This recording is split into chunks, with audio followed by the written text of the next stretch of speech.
Good afternoon, everyone.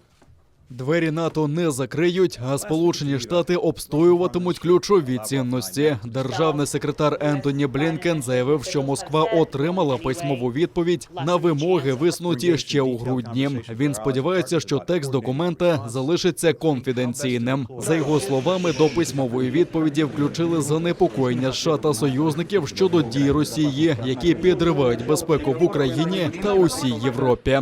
Блінкен наголосив, що готовий продовжувати діалог там, де співпраця можлива, але сподівається на взаємність. Блінкен не став розкривати зміст відповіді, але сказав, що там чітко пояснено основні принципи США, серед яких підтримка суверенітету та незалежності України.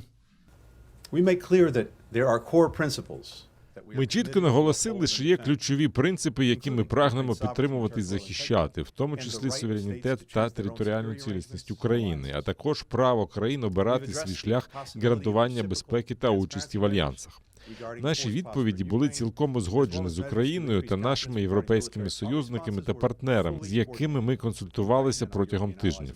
Ми звернулися до них і включили це до остаточної відповіді Москві. We sought their input and incorporated it into the final version delivered to Moscow. Ентоні Блінкен наголосив, що Сполучені Штати нададуть Україні додаткову оборонну допомогу. Він нагадав, що упродовж тижня до Києва доставлено близько 300 тонн боєприпасів та зброї, необхідних для українського війська, а невдовзі будуть нові поставки, зокрема і гелікоптерів. Також згадав, що Балтійські держави отримали дозвіл на постачання до України американської зброї, зокрема ПЗРК «Стінгер». Водночас державний секретар заявив про плани підсилити держави східного флангу НАТО, які, на думку Москви, взагалі мають покинути альянс.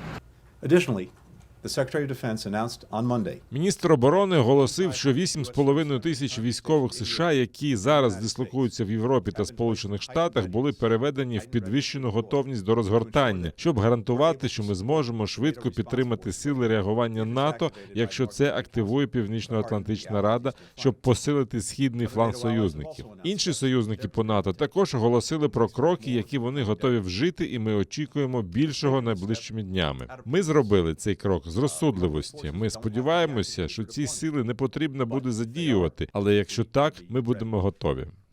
Держсекретар Ентоні Блінкен заявив, що очікує особистої відповіді від глави МЗС Росії Сергія Лаврова найближчими днями. Нагадаю, що в грудні минулого року Москва в ультимативній формі вимагала від США та НАТО вивести війська та озброєння з держав Східної Європи та не приймати до альянсу Україну. Після усіх зустрічей представників НАТО та США з російськими делегаціями було наголошено, що кожна держава вправі вільно обирати свій шлях.